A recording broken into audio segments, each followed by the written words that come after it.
Everybody, and happy Wednesday. This week and next week's video are going to look a lot the same, different content, same me, same outfit, because I'm going to be in Mexico next week. Yay me! For a well-deserved girls trip. I'm super excited about it. But let's get into today. I've got something short and sweet and awesome for you. Do you ever find yourself maybe dragging yourself through the workday, even though you technically love what you do? You're not alone if that's the case. A lot of women practice owners that I talk to aren't burnt out from the actual dentistry part. They're burned out from the constant energy leaks, the stuff that they're tolerating every single day. I figured it was time to introduce myself yet again for any new people in the group if you don't know who I am. I'm Dr. Jen, also known as Jen. You do not need to call me doctor anything. I help women dentists and specialists turn their chaos into clarity so they can lead with confidence, build amazing teams, and have a life and a thriving practice. Today, I'm breaking down 3 things you might be tolerating in your practice that are slowly draining your energy, your confidence, and probably your happiness. Number 1, tolerating drama or negativity. You know the vibe when one person walks into the office and suddenly the whole energy shifts? Maybe they're constantly negative. Maybe they're a gossiper. Maybe they just have that meh attitude that brings everybody down. And maybe you tell yourself it's not that bad, or they're just going through something. But let me tell you, tolerating low-level toxicity costs you. It's like a slow leak in your energy tank. So here's what you do instead. You call it out with kindness. Maybe you say something like, "Hey, I've noticed that some of the comments you've been making lately have felt heavy. I care about you and the energy of the team. So let's talk about how we can shift this." You don't ever have to be mean to someone when they are behaving in a way that you don't like. You just have to be clear with them, clear and direct. And you've heard me say it before, curiosity is your best friend. You can go to any member of your team, of course, do this in private, and ask them questions. Ask if something's going on. Ask if you can make it better. Ask what the deal is. They will likely tell you. And then you can decide if there is a solution that you can help with. Number 2, you might be tolerating a lack of boundaries. If you've ever found yourself doing work late into the night or on a weekend where you don't want to be, or answering texts from your team on a Sunday afternoon, or maybe skipping lunch because for the 45th time someone squeezed a patient in where they shouldn't have been, and maybe you didn't want to seem too difficult. Yep, I've been there. I'm sure many people have.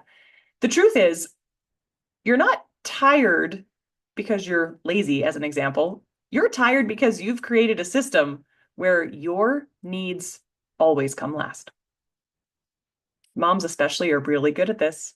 So I want you to start small. Figure out where boundaries can help you. Maybe you can block your lunch and protect it like a crown jewel. Nothing goes in this time ever. You probably should have phone off hours, meaning you cannot be reached any time of day or night. I recommend you have hours at home that you never work, or days at home that you never work. So you always have time set aside that can be whatever you want it to be. You need to make sure that you're letting your team know when you're available, when you're not available, and then literally stick to it. It's not about being rigid. It's about showing your team that your time and your energy matter. And it's actually about showing yourself that your time and energy matter and that you are going to put you at the top of your list.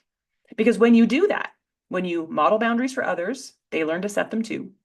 And when you hold boundaries for yourself, it builds your own self-confidence and self-worth because you're showing that you think you are important, that you are important enough that you will set aside time to do the things that make you feel good, that you will put limits and restrictions on how much time you will spend doing certain things. You can do that. I highly recommend you do. Let's go to number 3.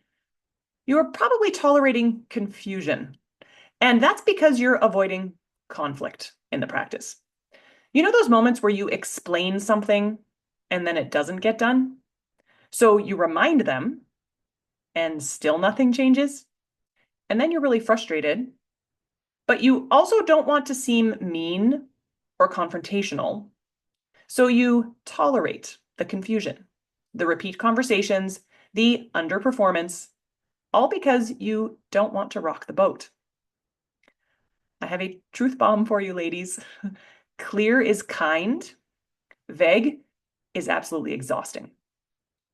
So instead of saying something like, can you try to be on time from now on? You're going to say, morning meeting starts at 7:45 sharp. That means sitting down with your coffee by 7:44. And then you follow it up, you check in, you be clear. If someone breaks the rule, you say something immediately. You do not just let it go.